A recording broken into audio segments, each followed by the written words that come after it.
ఈరోజు టాపిక్ గర్భవతిగా ఉన్నప్పుడు భాగస్వామితో కానీ లేకపోతే ఇంట్లో అత్తగారితో కానీ గొడవ పడడం అనేది దానివల్ల బేబీకి మదర్కి ఏదైనా ఎఫెక్ట్ చూపుతుందా అనేది తెలుసుకుందాం.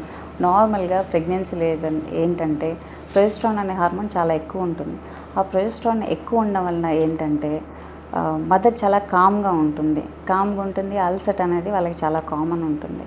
అండ్ ఇంకోటి ఏంటంటే వాళ్ళకి టీయర్ఫుల్నెస్, అంటే ఊరికే ఏడుస్తారు. అంటే మామూలుగా నువ్వు ఒక మాట అంటే వాళ్ళంత సెన్సిటివ్గా ఉండరు. అదే ప్రెగ్నెన్సీలో అన్నారనుకోండి ఊరికే కళ్ళలో నీళ్ళు తిరిగిపోతూ ఉంటాయి. ఇది చాలా కామన్.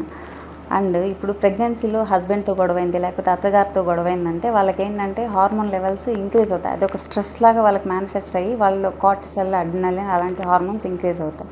ఆ హార్మోన్స్ ఇంక్రీజ్ అవ్వడం వలన బేబీ లోపల యుట్రస్లో ఉన్న బేబీ కూడా దాని మీద ఎఫెక్ట్ పడుతుంది. ఎఫెక్ట్ పడడం వల్ల వాళ్ళు ఏంటంటే కొంచెం ఎదుగుదల తక్కువ ఉంటుంది, వెయిట్ తక్కువతో పుడతారు, నెల తక్కువతో డెలివరీలు అవుతాయి.